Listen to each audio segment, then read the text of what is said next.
warmest salutations to the viewers, to Days of Oris, to the team of Oris, and a very big thank you for the amazing work that they've been doing for over the years. My story with Oris goes back a few years now, when I visited Zagreb back in 2016. So I hope to see you soon for real and not through a computer screen. You will be able to travel. This whole lockdown will be over. Enjoy.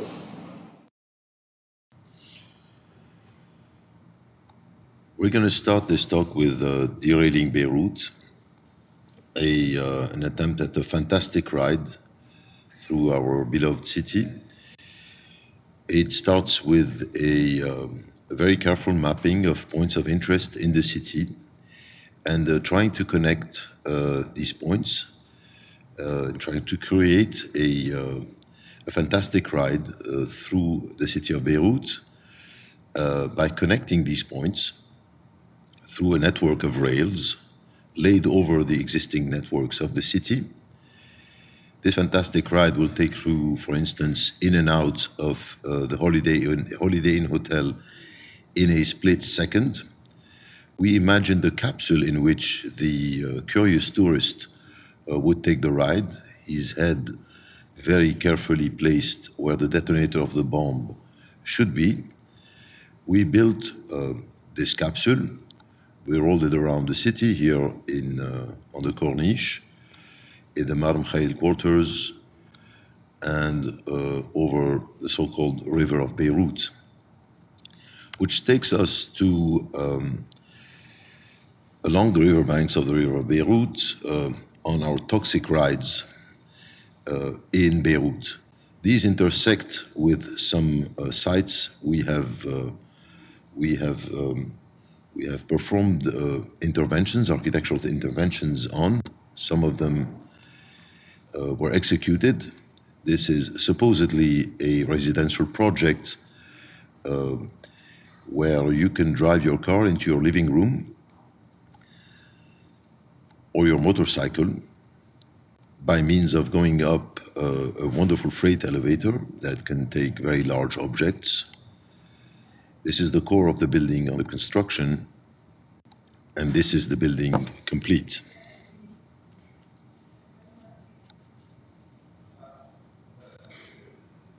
Toxic rides move further along the riverbanks of the so-called River of Beirut and will intersect with another very particular plot that we've also operated on, a plot that has over 400 meters of potentially blind peripheries as they intersect with other private plots, and only 6.5 meters of intersection with the public domain.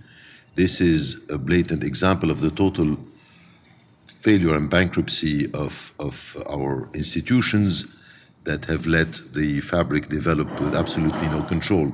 This site, being extremely toxic here, could potentially turn into a totally blind enclave where over 98% of the perimeter could potentially face blind walls of neighboring buildings that could be erected in the future and that would go find oxygen and air as they would intersect with streets on their further periphery.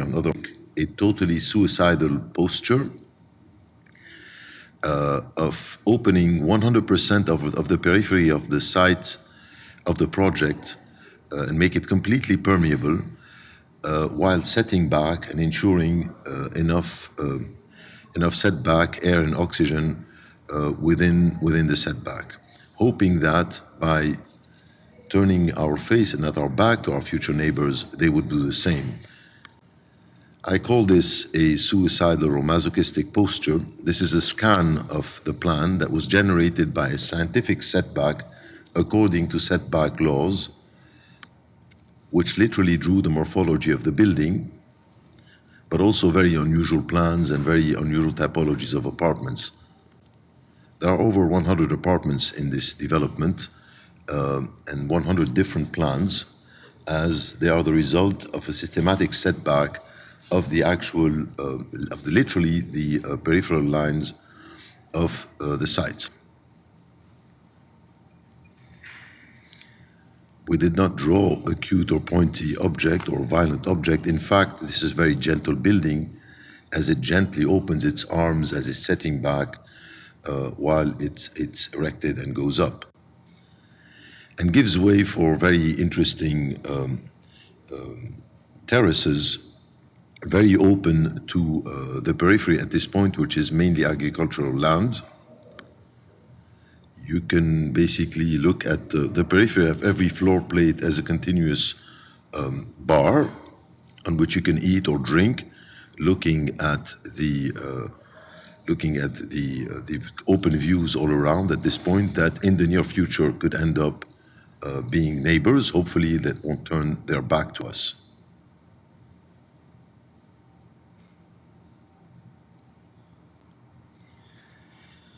And we continue along the river banks with our toxic rides, all the way to the actual Beirut River,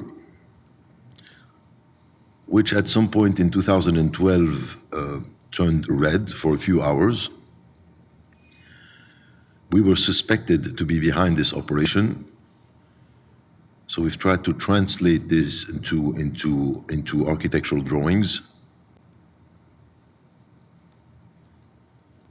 As we look at Beirut as a city that is constantly bleeding and in constant convalescence. Along the riverbanks of Beirut is also my office, my studio, where the floor is red. It keeps my collaborators constantly nervous and awake.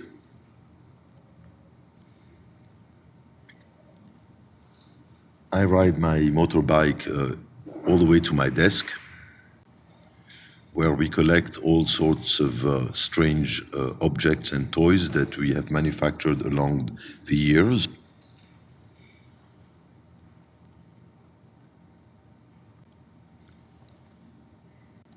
In 2008, we also worked on an installation which turned out to be, well, we've conceived a drone, an operational drone, which is a crawling drone, which serves to exchange prisoners of war across demarcation lines, here between East and West Beirut. We've actually built this contraption that resembles strangely the F-117 stealth bomber, although this is a much slower device. It is far more effective in collecting information as it moves very slowly and contains a prisoner that the other camp will never shoot at, as he is part of them.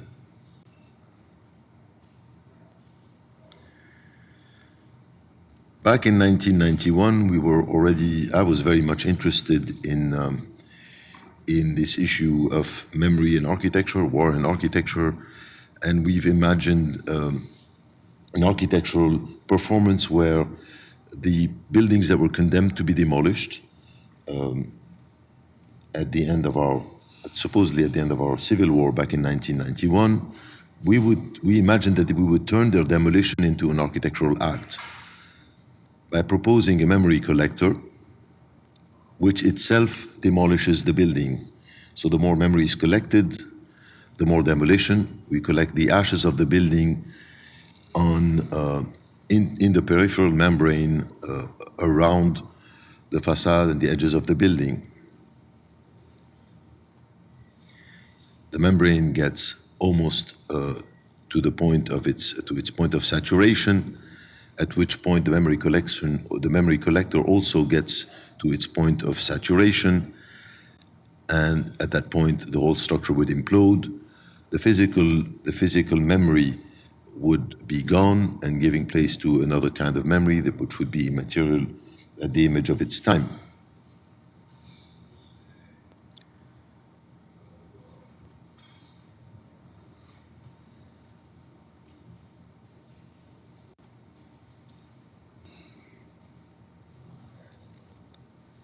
This was supposedly a scientific evaluation that tries to establish a very clear or quantifies very clearly in cubic meters the amount of matter that needs to be demolished and the amount of data that is collected. And you see a very clear correlation between the disappearance of the physical matter and the collection of immaterial matter. From beginning of the scarring process to the end of the scarring process, this project was called Evolving Scars. It was conceived back in 1991 in my academic cocoon at the time, assisted by Lebbeus Woods, who was working on other territories as the Balkans were experiencing their own wars at the time. Of course, we took these experiments to more practical scenarios.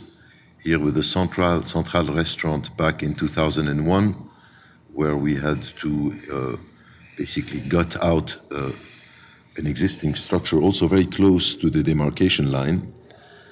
A project that was literally conceived around this surgical operation. So you start seeing the belts, what were supposedly temporary belts that hold the facade as the building is being gutted out. And we end up with a completely open plan where initially the structure was built on load-bearing walls. They disappear, so there's a new peripheral structure inside the building now.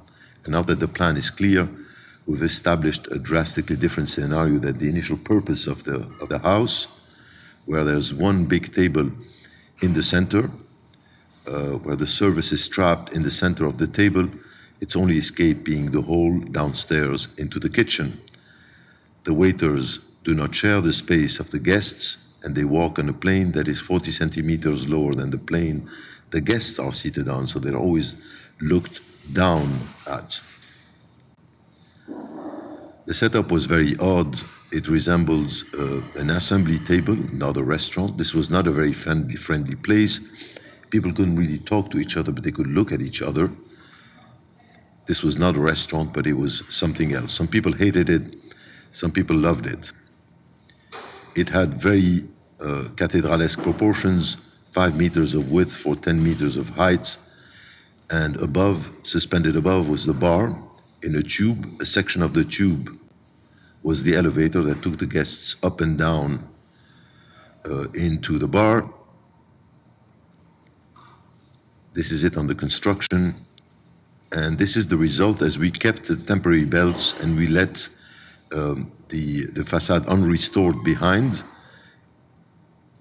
We let it rot, and I call this the poetry of decay. This is kind of a grandchild of Evolving Scars in many, many ways. The bar upstairs is a convertible structure. This is why the circular beams are circular, so that they serve as a track on which the roof rotates up and down, closed, closed, open. I started my career in the entertainment industry. I never built social housing, museums, hospitals, or anything of that sort. As I was spending most of my times in bars and things like that, the first clients who trusted me to build something were nightclub operators. So the first project I ever built was a nightclub built on another problematic zone, on a site that used to be a refugee camp, in the quarantine sector of Beirut. This building is flat, invisible during the day. As it's closed, it wakes up at night.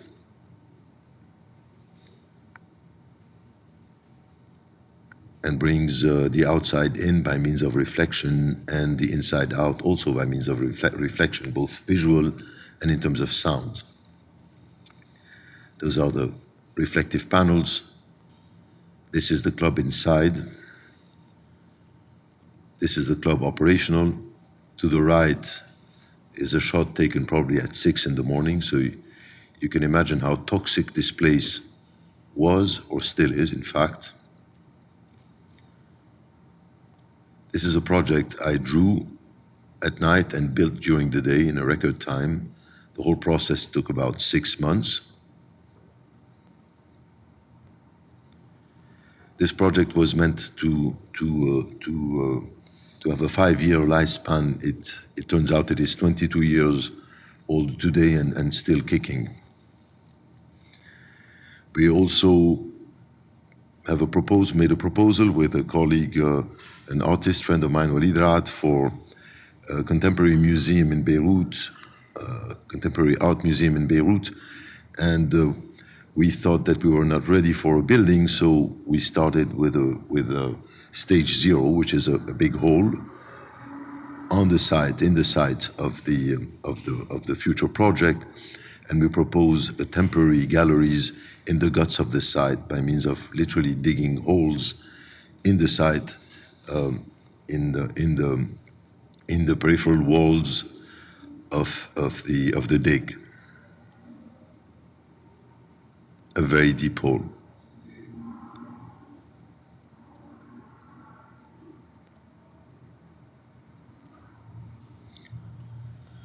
More recently, we built a number of residential buildings, high-rise buildings, so we moved to another scale.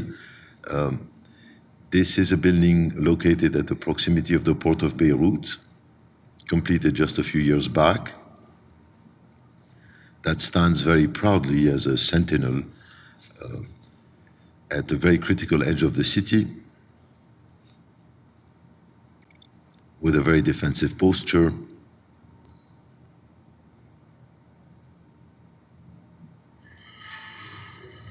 and sometimes very decadent postures for those on top.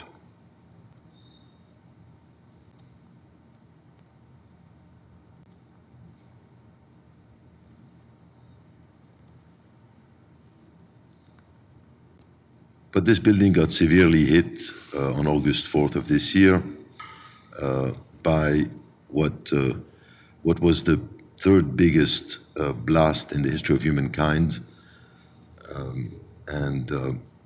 As you can see, the building is very severely damaged. We are now working on the surgical operation that will hopefully revive the corpse.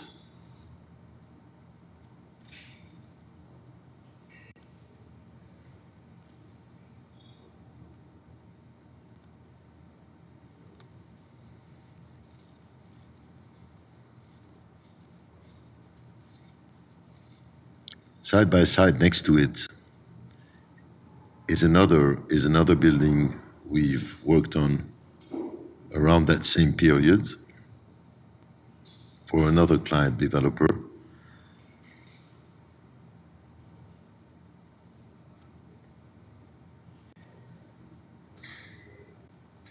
This was it before the blast, and then after the blast.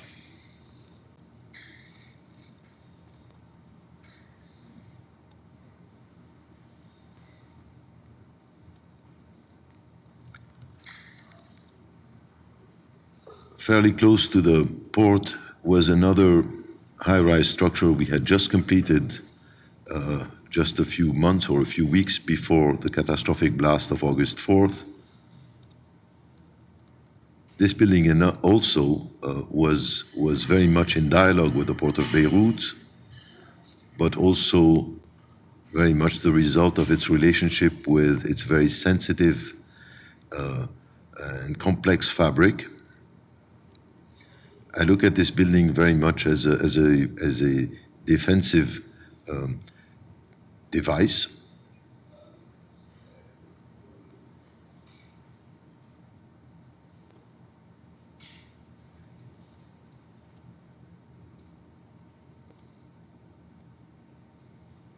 With all sorts of apparatuses to control and keep an eye on a very important artery that feeds the city center, just a few meters away from what was the demarcation line that separated East from West Beirut, and also facing the Falangist party headquarters, which also played a very important role during the 15 years conflict between 1975 and 1990.